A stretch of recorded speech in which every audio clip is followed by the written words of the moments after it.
وأشهد أن سيدنا محمدا عبده ورسوله وصفيه من خلقه وحبيبه أدى الأمانة وبلغ الرسالة ونصح الأمة وكشف الأمة وجاهد في الله حق جهاده. اللهم صل وسلم وبارك على سيدنا محمد وعلى آل سيدنا محمد وعلى آله الطيبين وأصحابه الهادين ومن تبعهم بإحسان إلى يوم الدين. ربنا اشرح لنا صدورنا ويسر لنا أمورنا واحلل عقدة من ألسنتنا يفقهوا أقوالنا. ربنا لا تزغ قلوبنا بعد إذ هديتنا وهب لنا من لدنك رحمة إنك أنت الوهاب. ربنا أدخلنا مدخل صدق وأخرجنا مخرج صدق واجعل لنا من لدنك سلطانا نصيرا. ولا حول ولا قوة إلا بالله العلي العظيم. أما بعد. Dikasihi Tuan Imam, seluruh ahli dan kuasa masjid, pegawai masjid, hadirin hadirat muslimin muslimat yang dirahmati Allah. Alhamdulillah, syukur kita pada Allah Subhanahu wa taala pada malam yang barakah ini dapat lagi sama-sama kita menunaikan salat fardu maghrib secara berjamaah dan sama-sama kita duduk dalam majlis ilmu. Mudah-mudahan Allah berkati, Allah rahmati dan Allah lindungi kita insya-Allah.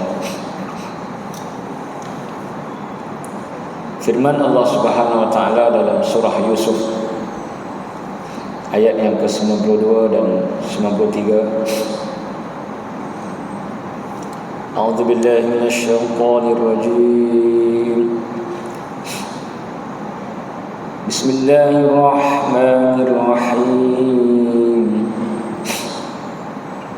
Qala la tathriba 'alaykumul yawma yaghfirullahu lakum wa huwa arhamur rahimin.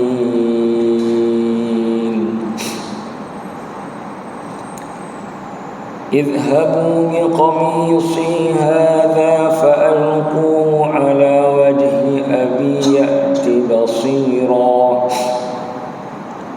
وأتوني بأهلكم أجمعين.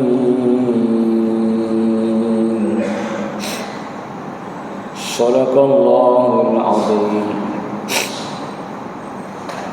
Yang bermaksud Nabi Yusuf alaihissalam berkata kepada saudara-saudaranya, abang-abangnya, tidak ada celaan bagi kamu semua. Semoga Allah mengampunkan dosa-dosa kamu. Dan dialah Allah, Tuhan yang paling pengasih, paling penyayang di antara zat-zat yang menyayangi. Pergilah bawa bajuku ini dan letakkan pada muka ayahku, iaitu Nabi Yaqub. Pasti akan kembali penglihatannya. Dan bawalah kepadaku seluruh keluarga kita semua. Dua ayat ini daripada surah Yusuf yang menghampiri kepada babak-babak ataupun drama kepada penghujungnya. Ini adalah salah satu daripada satu drama benar, kisah benar yang Allah bawa dalam surah Yusuf. Daripada permulaan sehinggalah penghabisan. Daripada Nabi Yusuf zero, tidak dikenali, sehinggalah beliau menjadi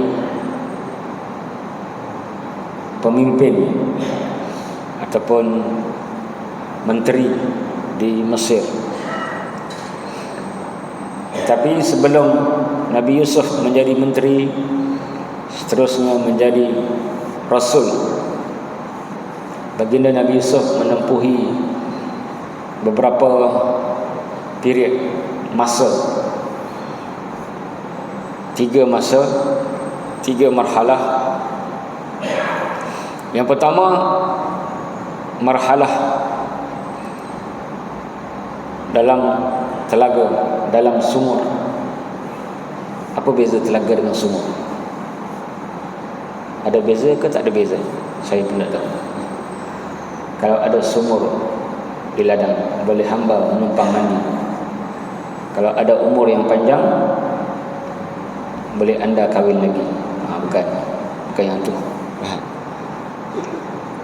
Itu nak bagi lelaki-lelaki celik mata je. Ada beza sumur dengan telaga? Saya tak tahu. Wallahu a'lam.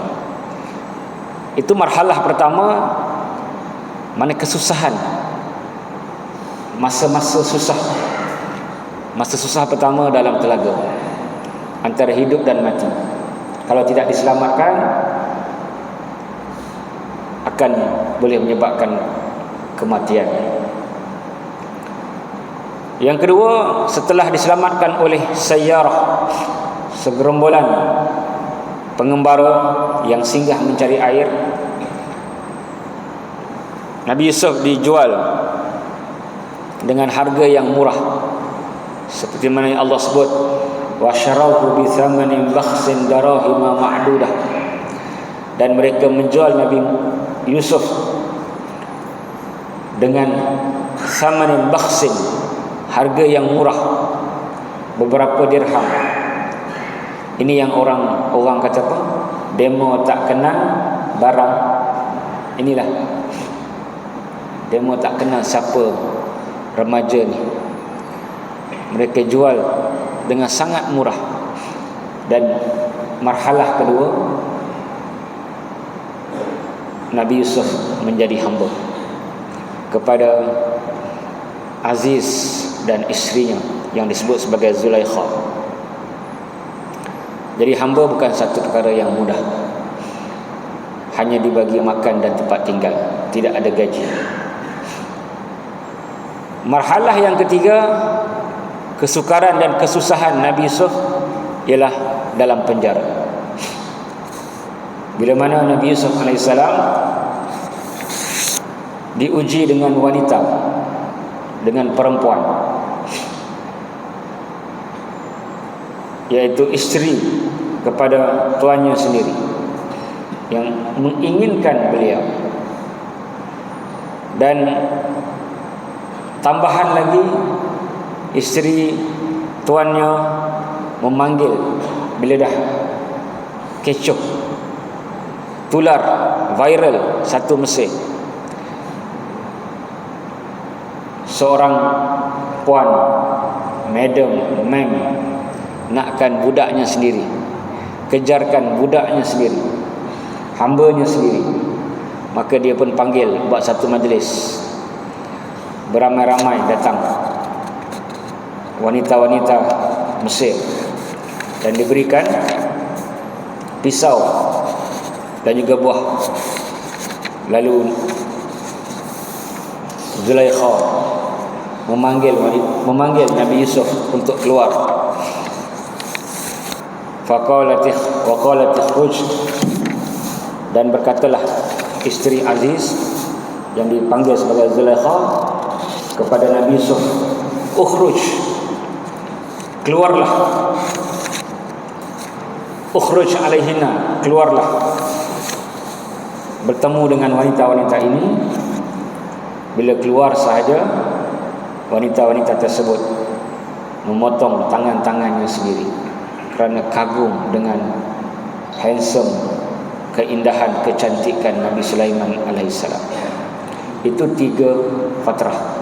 Bila begitu, Nabi Yusuf lebih rela untuk dipenjarakan. Rabbis sijnu ahabbu ilayya mimma yad'unani ilayhi wa illa tasrif anni kaidahunna asbu ilayhi wa akum minal jahilin. Wahai Tuhanku, kata Nabi Yusuf, sijnu, penjara lebih aku rela daripada godaan-godaan wanita, godaan-godaan dunia, apa yang mereka seru. Wa illa tasrif anni kaidahunna, kalau engkau tidak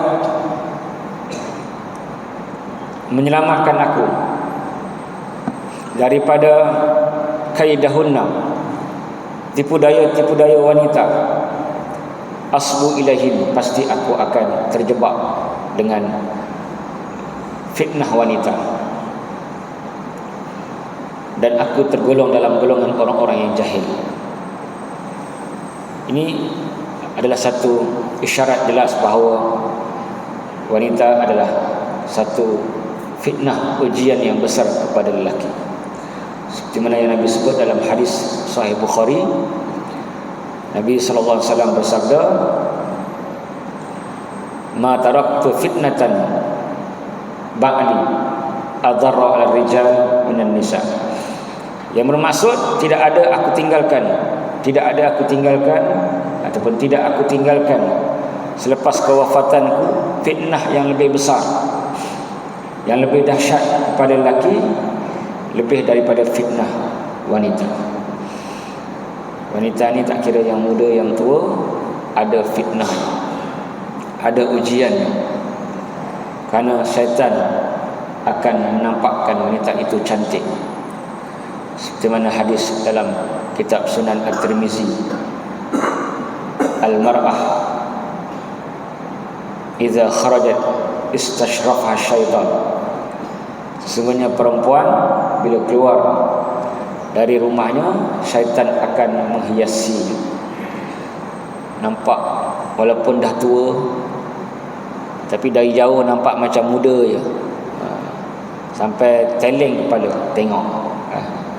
Sekali tengok tua, menyesal. Itulah fitnah wanita. Yang bukan kita punya semua nampak cantik, yang kita punya semua nampak tak cantik. Bila dah bercerai, menyesal. Bukan zaman kita je, zaman Nabi pun ada. Seperti mana kisah Barirah dan Mughis. Berpisahlah suami isteri, Mughis lelaki, Barirah perempuan, yang menyebabkan akhirnya Mughis menyesal sehingga menangis, ingin kembali kepada Barirah. Sehingga Nabi tahu dan Nabi panggil Barirah. Nabi kata kepada Barirah, afala raji'tihi, awak hang tanah balik semula dengan Mughis. Nabi tanya. Lalu kata Barirah, ahadza amrun, adakah ini satu perintah? Kalau perintah, aku kena ikut. Sami'na wa ata'na. Orang beriman ini dengar dan taat. Nabi hanya kata, innama ana ashfa', aku hanya nak jadi orang tengah, bukan perintah. Nabi suka jadi orang tengah. Orang tengah ni bagus.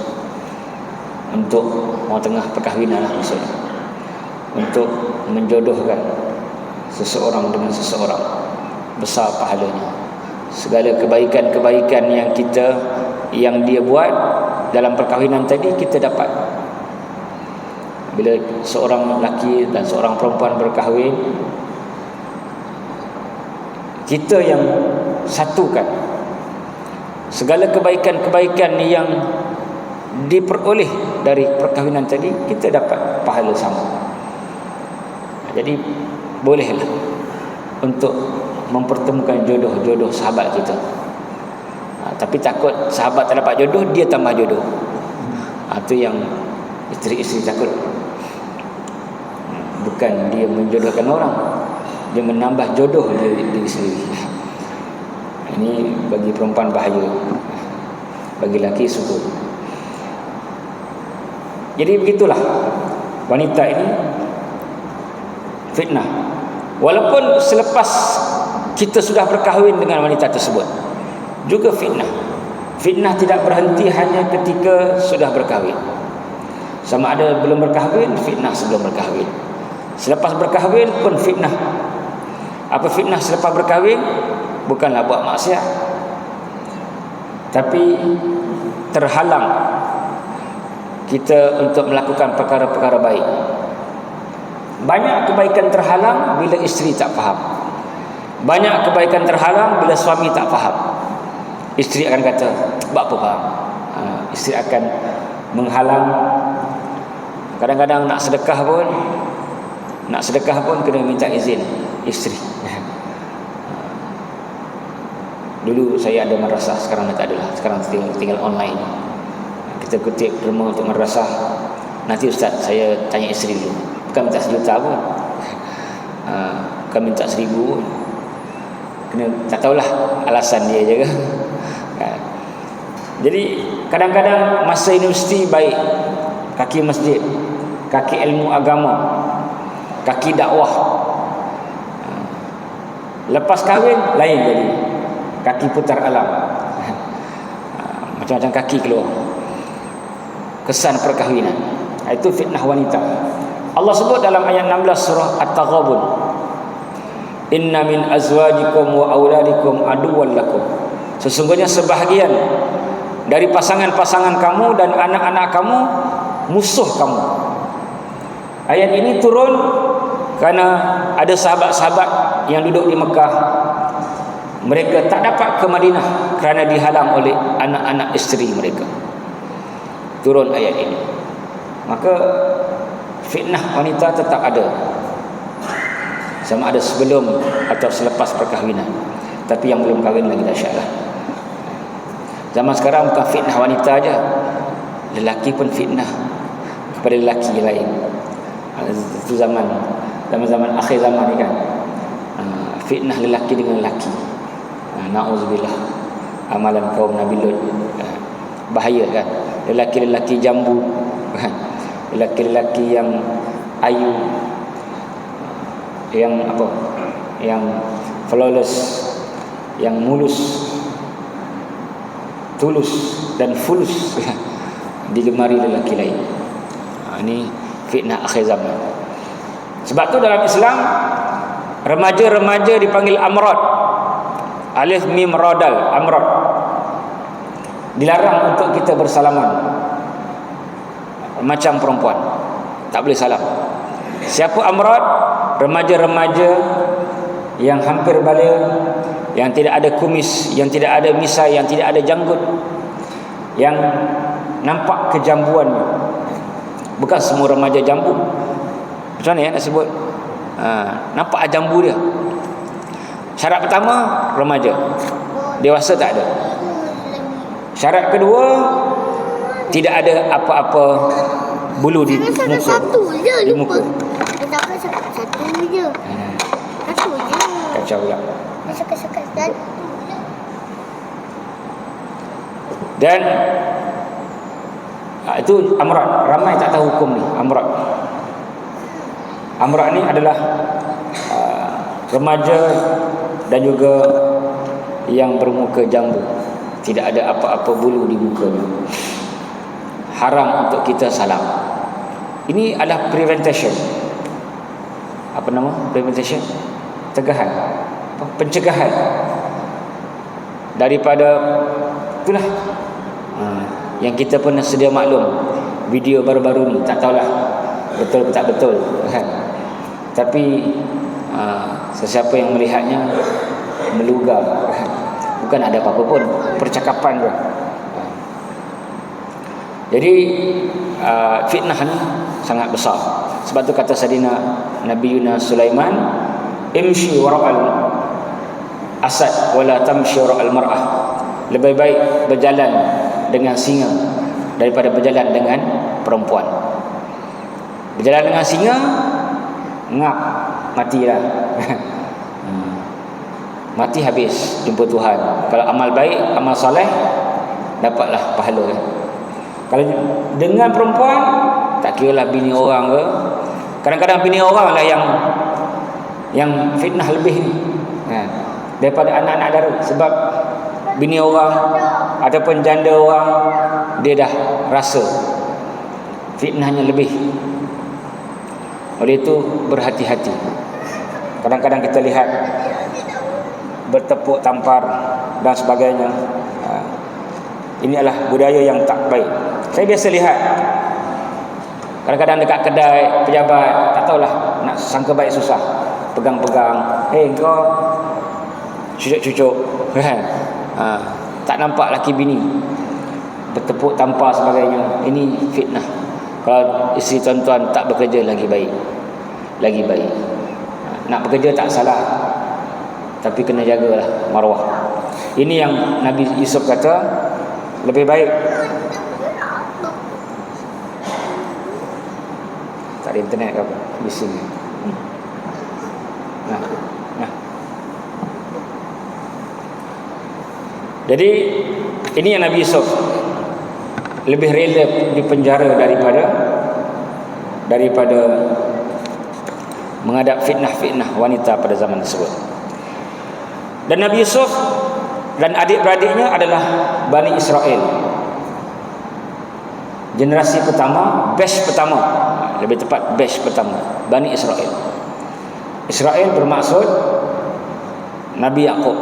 Nabi Yaqub yang berkahwin 4. Rahil, Lia, Balta dengan Zulfa. Balta ni saya macam salah, tapi lebih kurang saya tak ingat. Balta ke apa, yang lain betul. Yang paling banyak anak Lia. Yang paling muda Bunyamin, adik kepada Nabi Yusuf. Mungkin Rahil ni isteri yang keempat, yang menyebabkan dicemburui oleh adik-beradik yang tua yang lain. Biasalah cerita-cerita sinetron pun yang bongsu-bongsu ni yang jadi mangsa kan. Sinetron ke, drama Melayu ke. Jadi sama juga Bunyamin dan Nabi Yusuf dan emaknya Rahil dicemburui oleh abang-abangnya. Anak kepada Lia yang paling tua Syam'on. Syam'on lah mungkin kepala dia, dan Zulfa, dan seorang lagi Balta. Balta ni saya tak confirm macam betul macam tak betul nama dia. Kita lihat batch pertama Bani Israel ini mengalami krisis, pergaduhan, bukan biasa-biasanya pergaduhan, sampai sanggup dimasukkan Nabi Yusuf ke dalam telaga. Mana permulaan Bani Israel dengan pengkhianatan. Sebab tu Bani Israel menjadi satu generasi yang sangat dahsyat kejahatan mereka. Bukan semua mereka jahat. Macam tadilah 12 orang anak Nabi Yaqub, 2-nya baik, 2-nya soleh, Nabi Yusuf dan Bunyamin. Mana kebanyakan mereka sangat dengki dengan kedua-dua adik-beradik yang muda ni. Bermula dengan pengkhianatan yang berlaku pada adik-beradik Nabi Yusuf. Kemudian bagaimana mereka berpindah ke Mesir. Kerana seperti mana kita tahu, konfrontasi di antara Nabi Musa dan Bani Israel berlaku di mana? Berlaku di Mesir. Walaupun mereka Nabi Yaqub ini berada di Palestin, mendapat anak-anak, mendapat isteri di Palestin. Kerana datuknya Nabi Ibrahim setelah berada di beberapa tempat, baginda Nabi Ibrahim pergi ke Palestin sebagai imigran, sebagai orang luar, masuk ke Palestin. Dan sebagai kerajaan Bani Israel ialah di bawah pimpinan Nabi Yusha bin Nun. Nabi Yusha bin Nun. Kerana pada zaman Nabi Musa nak masuk juga ke Palestin, bukan sebagai rakyat biasa, tetapi sebagai penguasa, nak mengalahkan golongan Kan'an. Golongan Kan'an ini sudah lebih 2000 tahun berada di Palestin sebelum Masihi, sebelum lahirnya Nabi Isa. Pada zaman Nabi Musa dah perintahkan Bani Israel untuk masuk, seperti mana yang Allah sebut dalam ayat 21 surah Al-Maidah, ya qawmi dukhulul ardal muqaddasata allati kataballahu lakum wa la tartaddu ala adbarikum fatanqalibu khasirin. Wahai kaumku, udkhulul arda, masuklah ke bumi. Bumi mana? Bumi Quds yang telah Allah wajibkan kepada kamu. Maksudnya Allah wajibkan Bani Israel untuk masuk menyerang golongan Kan'an ini. Dan jangan murtad. Kenapa ada di hujung tu perintah jangan murtad? Kerana Bani Israel cukup senang murtad. Yang saya jumpa ada 3 kali, paling kurang lah 3 kali kes murtad Bani Israel. Yang pertama, bila mereka selamat daripada Fir'aun dan Allah belah Laut Merah menjadi 2. Mereka nampak ada sekumpulan manusia yang sembah berhala. Bila nampak ada manusia yang menyembah berhala, dia minta kepada Nabi Musa. Bani Israel minta, ya Musa ij'al lana ilahan kama lahum alihan. Hei Musa, kami nak Tuhan macam dia orang. Ini simptom, signal murtad yang jelas. Dia nak Tuhan lain pula. Elok-elok Allah bagi nikmat selamat daripada kerajaan diktator Fir'aun dan konco-konconya, mereka nak sembah yang lain. Gejala murtad yang kedua dalam Bani Israel semasa pemergian Nabi Musa ke Bukit Tur Sina. Seperti mana yang kita tahu, Nabi Musa AS pergi selama 40 hari 40 malam. Fatamma miqatu rabbih 40 lailah. Cukup 40 hari 40 malam Nabi Musa bermunajat di Bukit Tur Sina. Salah satu tempat yang tidak dimasuki oleh Dajjal.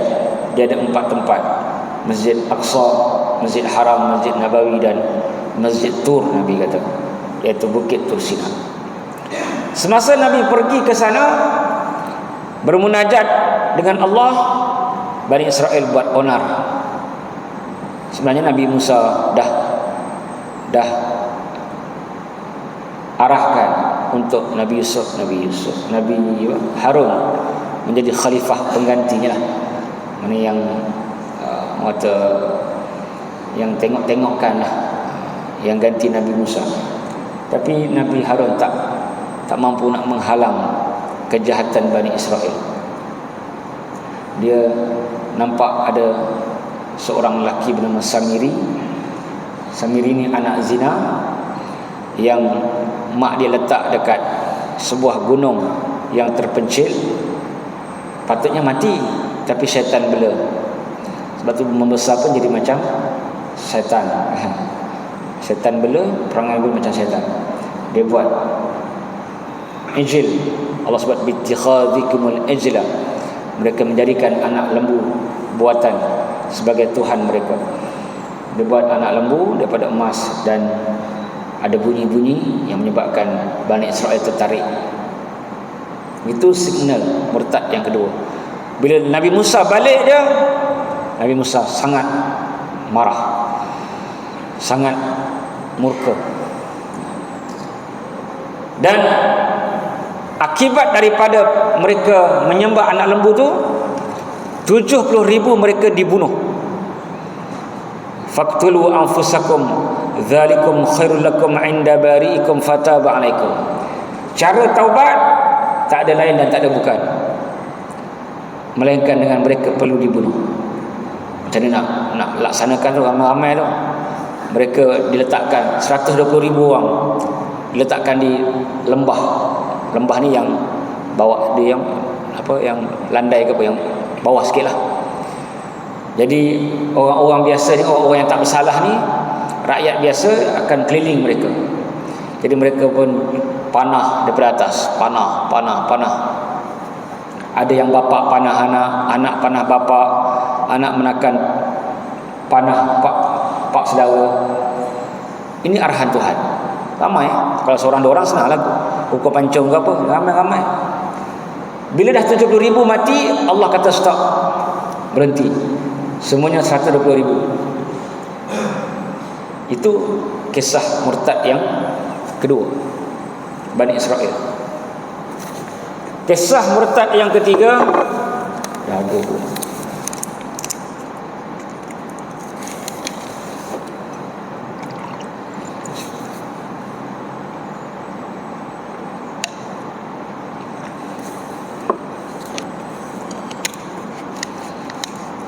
ialah bila mereka minta kepada Nabi Musa untuk melihat Allah.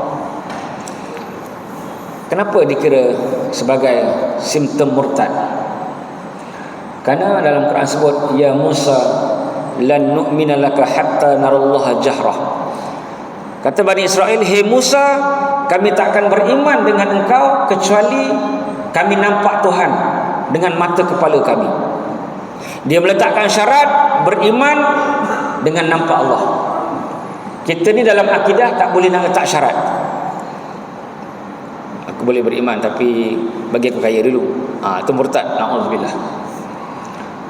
Tak boleh. Dia tanpa syarat. Apa dalam drama sebut, cinta tanpa syarat. Dalam drama, cinta tanpa syarat. Kita ni cinta Allah, cinta Rasul, beriman dengan Allah Rasul, tak perlu syarat kaya ke, berharta ke, senang ke. Mereka letak syarat. Lan nu'min. Dalam bahasa Arab, lan ni nafi lil abad, takkan beriman kecuali setelah nampak Tuhan jelas. Nampak Tuhan jelas barulah beriman.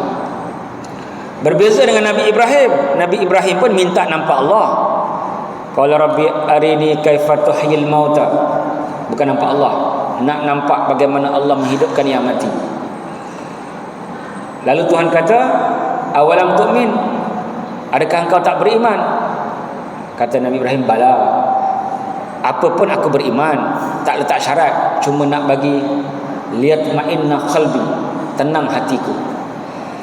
Nabi Ibrahim tak meletakkan syarat, cuma dia nak tenangkan jiwanya, tambah imannya. Itu yang Allah suruh dia ambil 4 ekor burung, dicincang-cincang, letak pada 4 puncak gunung, sumad'uhunna ya'tinaka sa'ya. Kemudian Nabi Ibrahim panggil, maka burung tadi dia bercantum dengan yang asal. Walaupun 4 burung tadi dah dicincang-cincang, dah campur-campur dah. Bila kita bungkus 4 bungkus, dah bercampur-campur dah kaki burung tu dengan perut burung ni, tapi semua datang dengan yang asal. Itu kehebatan Allah menghidupkan yang telah mati. Tapi Bani Israel, kudai kan sudah imam tu. Jangan kan. Kudai sini. Besar imam, marah imam. Jadi apa tadi lupa dah. Dia terlambat ambil anak tadi. Jadi saya terpaksa datang terus ke sini, kalau tidak lambat datang. Apa tadi lupa dah. Mana tadi? Nabi Ibrahim Nabi dah. Tadi dah. Budai. Jangan ambil. Sejuk di bawah ni. Sejuk. Aircon kuat. Di bawah ni. Apa nama? Okey. Lan nu'mina laka hatta narallaha jahrah. Bani Israel kata, kami tak beriman sehingga nampak Allah. Maka ini perkataan murtad. Allah sangat murka, Allah sangat marah. Fa akhadhatkumus sa'iqatu bizulmihim. Lalu Allah hantarkan halilintar untuk menyambar mereka. Mereka mati. Tapi Nabi Musa sayang dengan Bani Israel. Walaupun Bani Israel bukan sayang sangat dengan Nabi Musa kan. Nabi Musa minta kepada Allah agar dihidupkan kembali Bani Israel. Kalau tidak, senang banyak kita hari ini kan. Tak adalah onar-onar Bani Israel ni. Bila Nabi Musa minta, Allah perkenankan. Tapi jangan salahkan Nabi Musa pula. Jangan salahkan Nabi Musa kan? Itu umatnya. Nabi mana yang tak sayang umat? Kita pun nakal-nakal anak, kita mesti doa yang baik-baik kan. Kita tak nak anak kita mendapat apa-apa hukuman dunia dan akhirat. Tapi bila dah kena, kita tetap minta yang terbaik untuk anak-anak kita, untuk cucu-cucu kita, untuk saudara kita. Adik kita, abang kita masuk lokap, bukan kita lantak ke apa, mampus kau tak ada kan. Kita akan buat yang terbaik untuk mereka. Jadi Nabi Musa begitulah. Sayang sangat dengan Bani Israel kerana itu umatnya. Itu medan dakwahnya. Baginda Nabi Musa minta pada Allah agar dihidupkan Bani Israel. Summa ba'asnakum min ba'di mautikum la'allakum tashkurun. Ini semua cerita dalam Quran. Kemudian kami hidupkan mereka ini, Bani Israel, setelah mereka mati, supaya Bani Israel syukur. Allah sebut supaya mereka bersyukur. Tapi mereka tak kenal erti syukur. Mungkin itulah Tuhan yang rakam boleh start tajuk. Tajuknya Bani Israel yang tidak bersyukur. Jadi tuan-tuan, itu tiga murtad. Paling kurang lah, banyak lagi kisah-kisah. Bila Nabi Musa perintahkan Bani Israel masuk ke Mesir, mereka tak nak. Saya dah cerita sebelum ni.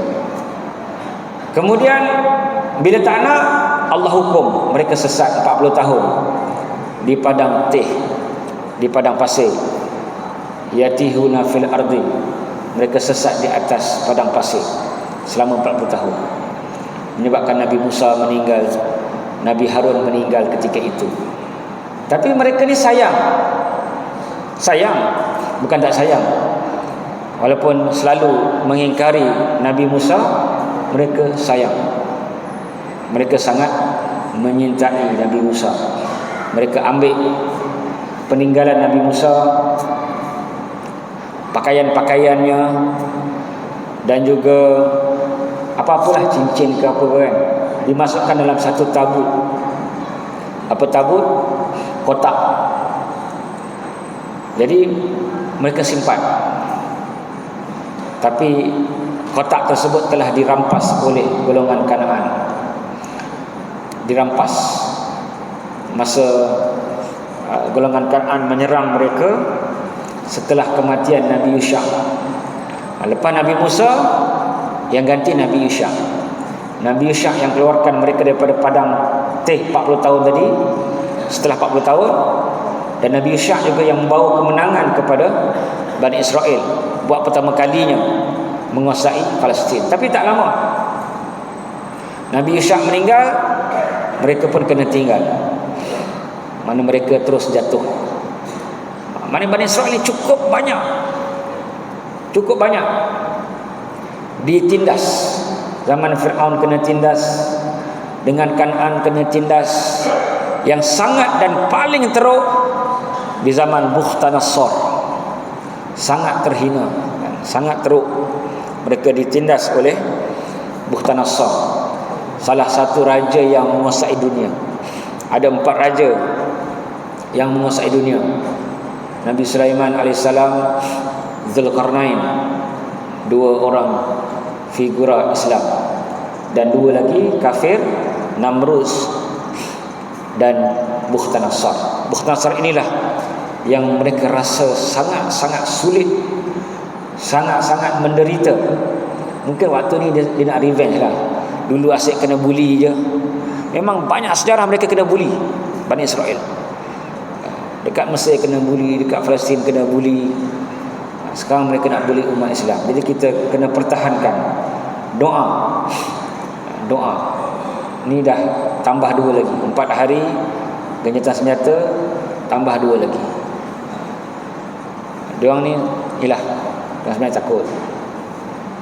Sebab tu diorang nak gencatan senjata. Diorang sendiri yang tawarkan kepada Hamas. Keluar lagi tawanan, kami tambah sehari. Bukan Hamas yang mulakan, diorang yang nak. Hamas daripada mula sebut kami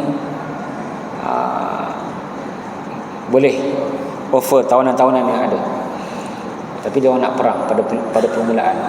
Maka ketika ini dia orang yang offer Hamas untuk tambah hari dengan tambah pembebasan. Tapi Hamas buat keputusan sendiri, tidak mengikut apa yang mereka. Maksudnya dia orang tawarkan 10 orang untuk sehari. Tapi itu semua tidak akan terjadi tanpa persetujuan Hamas. Hamas yang menentukan berapa orang, bukan yang dia menentukan. Jadi mudah-mudahan kita minta supaya habislah. Kita yakin Hamas akan menang, tapi kita tak sanggup lagi nak melihat pembantaian, kerana 40% anak-anak kecil, 30% perempuan, 30% lagi lelaki, 28% lagi lelaki. Bagi dua lelaki tadi, yang tua dan yang muda. Maknanya yang muda-muda ni lelaki hanya 10 hingga 15% je yang mati syahid. Yang lain semuanya adalah golongan yang tak ada daya. Dah masuk? Dah, silakan.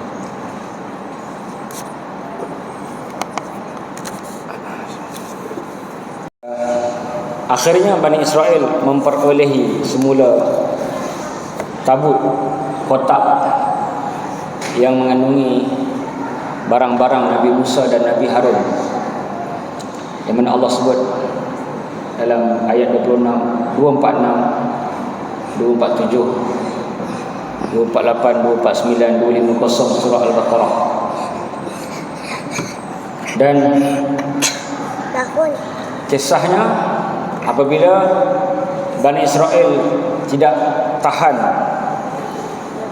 dibuli dan ditindas oleh golongan Kanaan, mereka minta kepada Nabi mereka ketika itu, Nabi Syamuel, untuk dihantarkan seorang ketua, iaitu panglima tentera. Seperti mana Allah sebut, alam tara ilal mala'i min bani Israila idh qalu li nabiyyin lahum ba'ath lana malikan nuqatil fi sabilillah. Tapi Nabi Syamuel kata, hal asaitum in kutiba alaikumul qitalu alla tuqatilu. Korang lupa ke kalau korang diwajibkan perang, korang tak akan berperang? Lalu mereka jawab, wa ma lana alla nuqatila fi sabilillah wa qad ukhrijna min diyarina wa abnaina. Kami tak ada pilihan. Kalau kami tidak berperang, kami terus ditindas, dihalau oleh golongan Kanaan. Akhirnya Allah lantik ketua, iaitu Talut. Innallaha qad ba'atha lakum Taluta malika. Walaupun lantikan ini sudah diarahkan oleh Allah Ta'ala, mereka enggan. Inilah bangsa yang suka membantah para nabi. Nabi pun dibunuh, apatah lagi bantah ni benda yang biasa. Nabi Zakaria, Nabi Yahya dibunuh, Nabi Isa pun hampir dibunuh, dan banyak lagi nabi-nabi dibunuh. Termasuklah nabi-nabi yang disebut dalam surah Yasin, idza arsalna ilaihim isnaini fakazzabuhuma fa'azzazna bisalisin.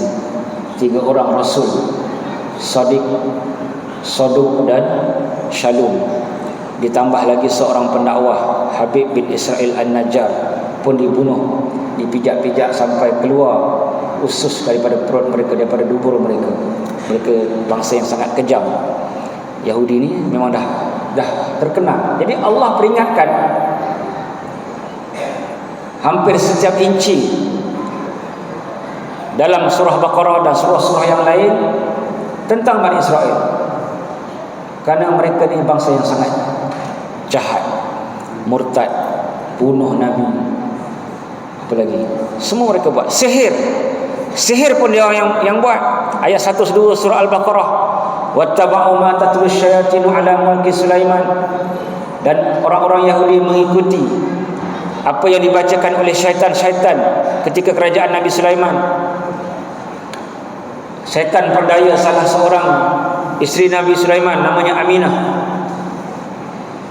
Saya bagi pendek-pendek je malam ni. Nak lebih pergi masuk kelas. Dalam kelas kita perinci. Dalam surah Al-Baqarah itu penuh dengan cerita Bani Israel. Bermula daripada ayat 40, tuan-tuan tengok. Tapi dalam Quran dia tak ditambah dengan sirah lah. Kita dalam kelas kita ada sirah, hadis-hadis Nabi, tambah bagi kita faham.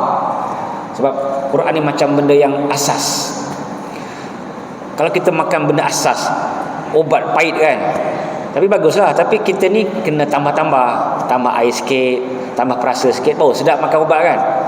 Macam itulah. Sebab tu kita baca Quran macam terjemahan tak faham kan. Macam makan ubat yang ekstrak kan. Betul sebut. Ekstrak. Kan pahit, rasa tak sedap. Jadi sebab tu kita baca Quran, kita tak faham cerita-cerita ni. Sebab tu kita perlukan pencerita yang mahir hadis dan sirah-sirah. Jadi saya bagi yang surface lah kan. Sihir pun dia orang yang buat. Ayat 1-2 surah Al-Baqarah. Bila syaitan perdaya isteri Nabi Sulaiman, namanya Aminah, dia masukkan buku-buku sihir ni dalam istana Nabi Sulaiman, di bawah kursi Nabi Sulaiman.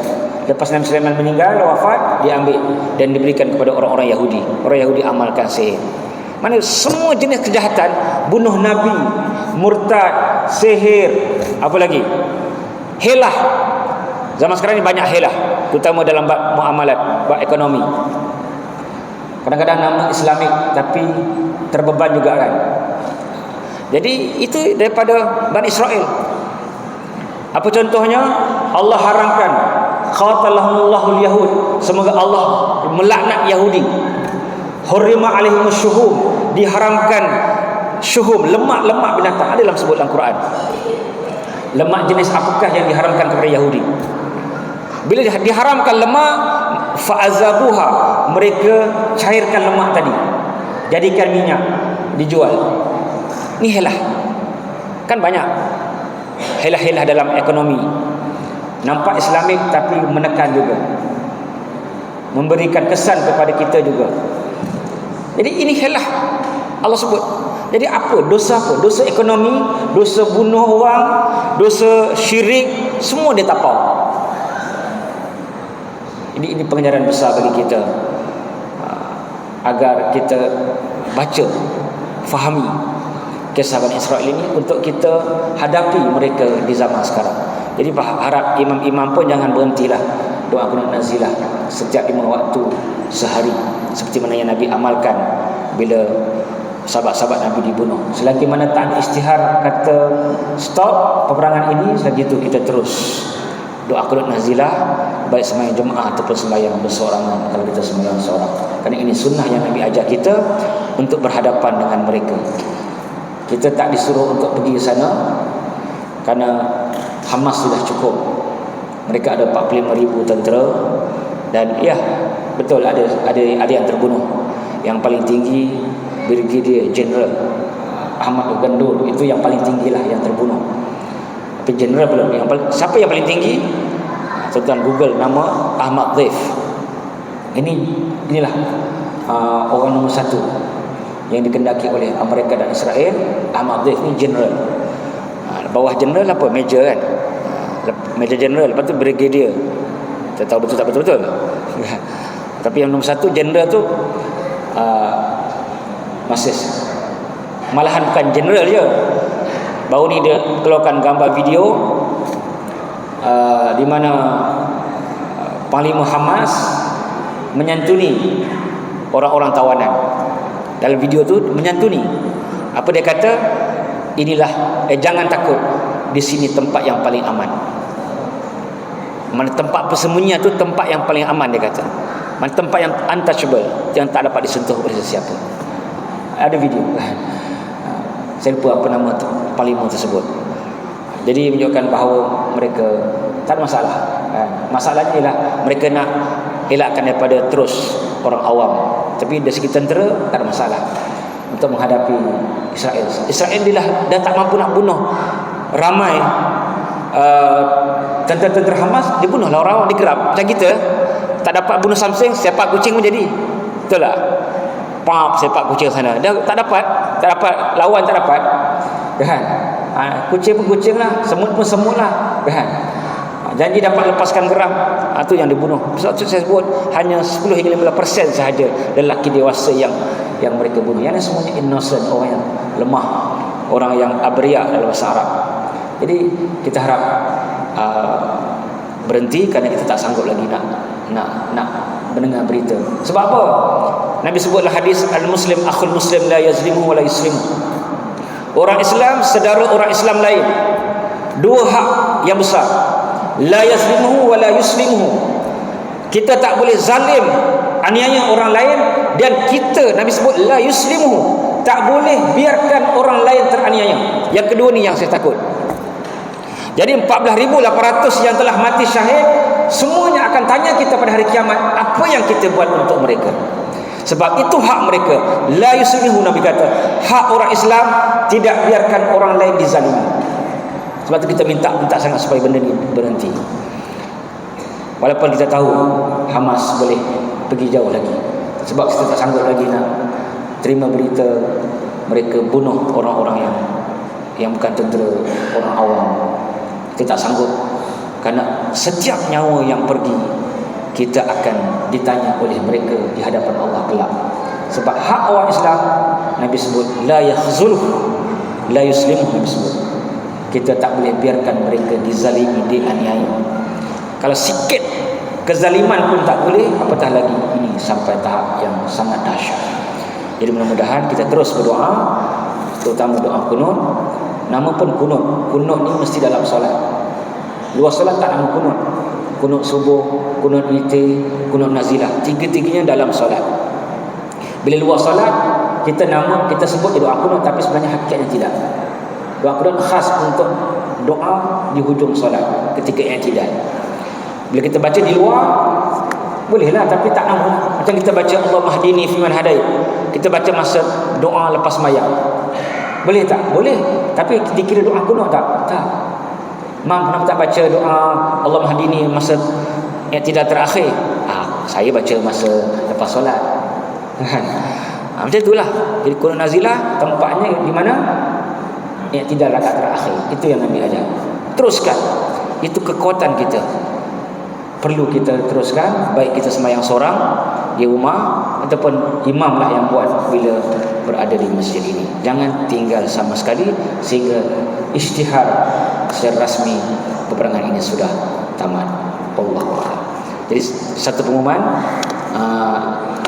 macam biasalah, siapa yang nak join kelas, saya adalah tafsir, hadis, fiqh dan sebagainya. Yang kedua, saya cuba ringkaskan, insya-Allah saya akan pergi haji tahun depan. Jadi sesiapa yang nak join, kita bukan haji furoda, terus kepada embassy Saudi. Agak mahal lah, lebih 50. Dan yang ketiga, umrah, insya-Allah saya akan pergi juga pada bulan 2. Jadi saya bagi nombor je lah, siapa nak pergi umrah dengan saya bulan 2, akhir cuti sekolah, masih cuti lagi, ataupun haji bulan yang saya tak ingat bulan berapa kan, tapi haji ni sama je semua. Tak ada haji yang lain, tak ada, satu haji je. Cuma bukan haji tabung haji, tak ada kait dengan arwah haji daripada embassy Saudi. Siapa yang berminat boleh ambil nombor saya lah, 013. 3 tadi lah, kelas online tiap malam ada, Selasa fiqh, Rabu hadis, Khamis tauhid dan tasawuf, Ahad tafsir dan al-azkar. Dan juga umrah bulan 2, 24 bulan 2, dan haji pada masa yang sama. Siapa yang berminat boleh ambil nombor saya, 013 35 33248. Saya ulang balik, siapa yang berminat kelas umrah ataupun haji, 013 35 33248. Atau tengok dalam Facebook saya di sana. A'udzubillahi minasyaitonir rajim. Bismillahirrahmanirrahim. Alhamdulillahirabbil alamin. Wassalatu wassalamu ala sayyidil mursalin wa ala alihi washabihi ajma'in. Allahumma inna nas'aluka al-huda wal tuqa wal afafa wal ghina. Rabbana ij'alna muqimis salat wa min dhurriyyatina innaka samiyud du'a. Allahumma harusna bi annaka allati la tanam wa qfilna bika fil ladzi la yuram warhamna bi qudratika alaina fil tudrina wa anta rajauna. Allahumma ahlikal yahuda wa man amanahum. Allahumma ahsin madada wa tulum madada wa la tubqi minhum ahada. Rabbana atina fid dunya hasanah wa fil akhirati hasanah wa qina adzabannar. Sallallahu ala sayyidina Muhammadin nabiyil ummi wa ala alihi wa sahbihi ajma'in. Alhamdulillahirabbil alamin. Assalamualaikum.